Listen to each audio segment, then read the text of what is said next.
Mesdames, Messieurs, bonsoir. Le sommaire de ce journal. Ce lundi a démarré sur le plan national l'examen du brevet d'études du premier cycle BEPC. 119 746 candidats composent pour ce diplôme. Une équipe de la rédaction était au CEG Saint-Rita pour le constat du démarrage dans le littoral. Lundi prochain, ce sera au tour des candidats au bac de plancher, mais en attendant leur retour, dernière révision, Arnaud Adadja a fait le constat. Et puis, s'affirmer sur son lieu de travail est un véritable challenge pour les femmes, loin d'être lié à la confiance en soi. Cela dépend de plusieurs autres facteurs dont nous parlerons dans un instant.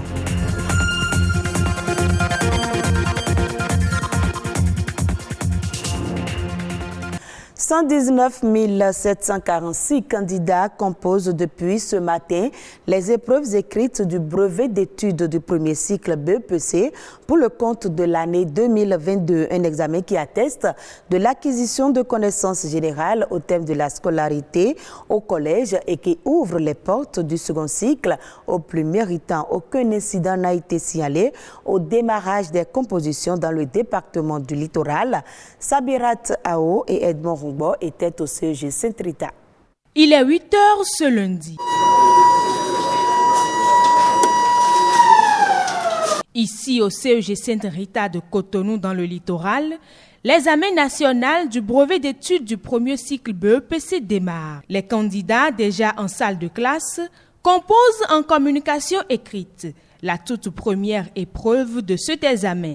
Ils sont appelés à restituer en 72 heures sur papier les enseignements qu'ils ont reçus en 9 mois. Depuis ce matin, au centre du CEG Saint-Rita, ça se passe très bien.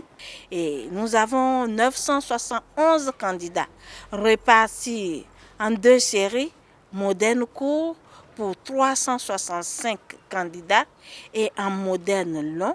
Moderne long, c'est ceux qui font les langues allemand, espagnol, anglais. Ils sont au nombre de 606 candidats. Le total fait 971 candidats. Et nous n'avons encore rien constaté de mal. On a procédé au lancement sans incident. Au total, dans le littoral, nous avons 13 358 candidats répartis dans 16 centres. 15 centres pour l'enseignement secondaire général et 1 centre pour les aveugles à Segbea. 13 candidats. Des chiffres qui montrent une régression du nombre de candidats par rapport à l'année dernière. Avec la plateforme EducMaster. Et cela explique la diminution des candidats et aussi le choix du gouvernement qui encourage de plus en plus la jeunesse scolaire vers les métiers de l'artisanat, vers l'enseignement technique. Donc il n'y a plus de fraude. Tout ce que nous voyons est clairement précis. Il n'y a plus de candidats libres en désordre. Ce sont ceux qui sont inscrits sur la plateforme qui sont vraiment là à présent. Donc c'est pour ça que nous voyons cette régression-là. Cette année, comme les précédentes, les autorités du littoral souhaitent le meilleur aux candidats. Ce que nous souhaitons, évidemment, c'est un fort taux de réussite parce que l'année dernière, nous n'avons pas pu occuper le premier rang comme nous l'avons pu pour le CEP et pour le bac. Et donc le défi cette année, c'est que le département du littoral retrouve ses attributs. Ce que nous pouvons souhaiter aujourd'hui, c'est que ces enfants soient bien inspirés et que dans quelques jours, dans quelques semaines, à la proclamation des résultats, que les parents d'élèves et enseignants et autorités à divers niveaux, nous soyons tous contents de constater que les fruits ont porté la promesse des fleurs. Au total, 119 746 candidats sont inscrits et répartis dans 211 centres sur toute l'étendue du territoire national pour le compte de cet examen qui donne accès au second cycle de l'enseignement général. Et puis le baccalauréat session de juin 2022, c'est dans une semaine, à l'instar de tout candidat à un examen qui se doit de se mettre à jour en attendant le jour J dans les établissements d'enseignement général du Bénin. Les différents candidats profitent des derniers jours de préparation pour se mettre au pas. Une équipe de BB24 est allée suivre une séance de révision des candidats de la série A au CEG Kourounou Védokor, suivant le reportage de Anoa Dadja.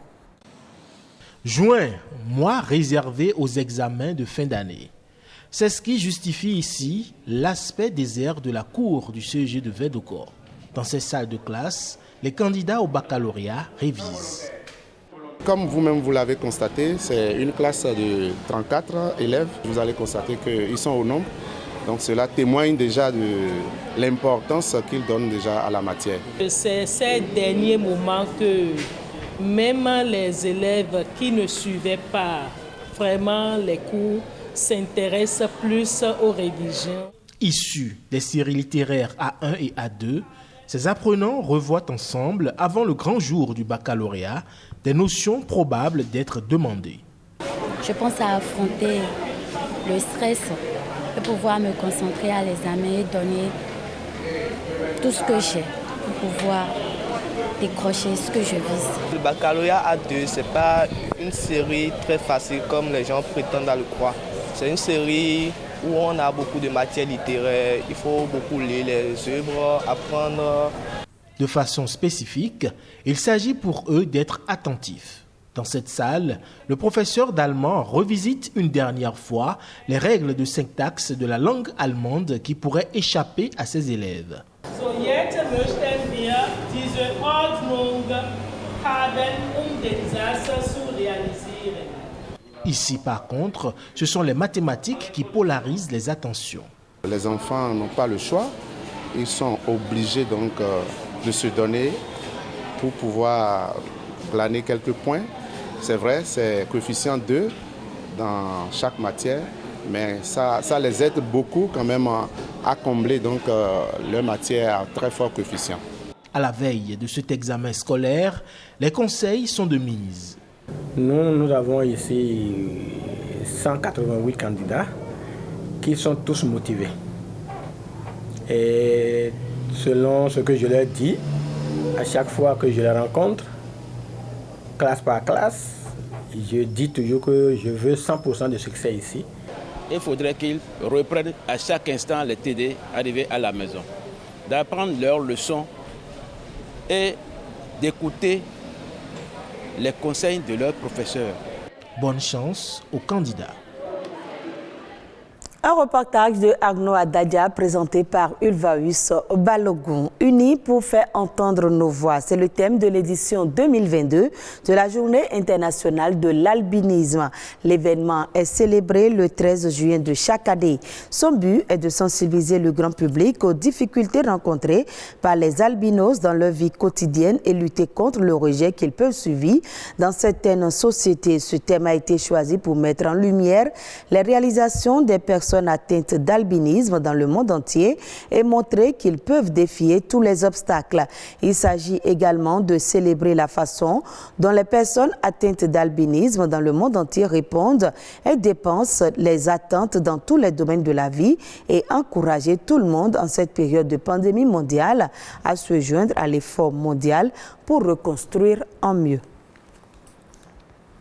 Beaucoup de personnes ont tendance à confondre le manque de confiance en soi avec le manque d'affirmation, mais c'est tout à fait autre chose. S'il est difficile de s'affirmer sans avoir confiance en soi, on peut toutefois avoir confiance en soi et ne pas oser s'affirmer pour autant.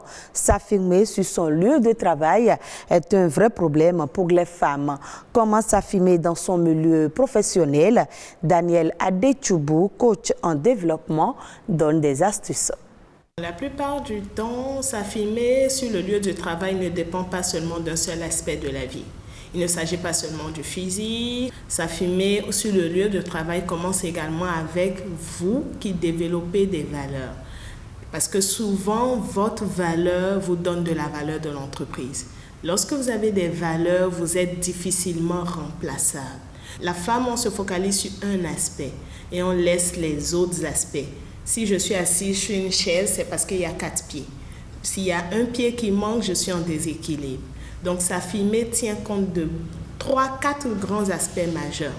Et capacité à pouvoir gérer ses émotions. Si je suis une femme et qu'on ne peut pas me mettre dans un travail sous pression, je me mets en colère tout de suite, c'est moi qui crie, j'aurai des difficultés à m'affirmer sur le plan professionnel. Parce que la plupart du temps, elle s'attache souvent au fait que je viens au travail, je fais mon travail. Si ce n'est pas l'aspect physique, c'est que je viens au travail, je fais mon travail.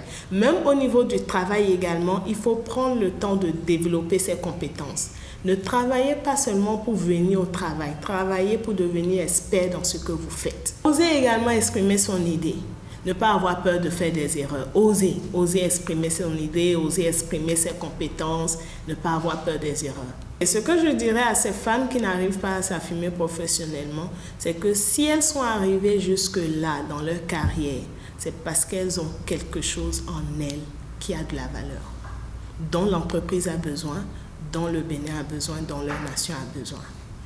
Donc, ce serait dommage d'arriver jusque-là et de ne pas libérer ces pleins potentiels. Suivons à présent la nation en bref avec Arnaud Adadia.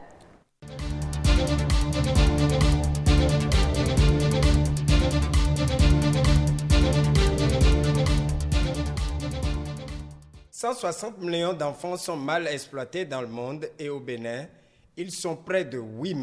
C'est ce qui ressort des enquêtes réalisées en 2020 par l'OIT et l'UNICEF.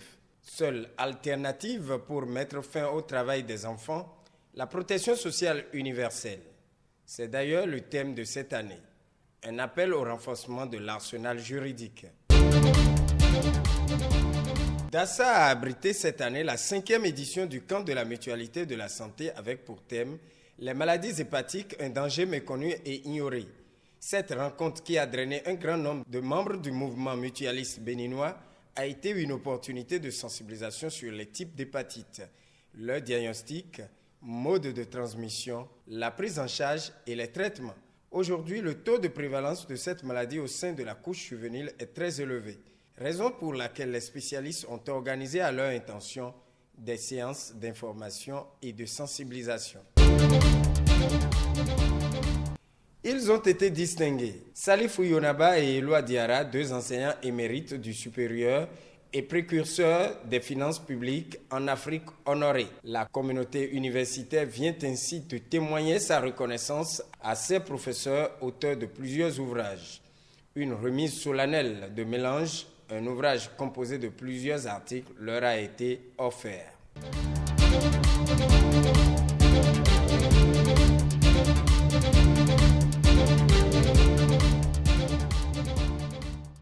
Et c'est la fin de ce journal que vous pouvez suivre également sur le site de l'ORTB, www.ortb.bj. Merci de nous avoir suivis et très bonne suite de nos programmes.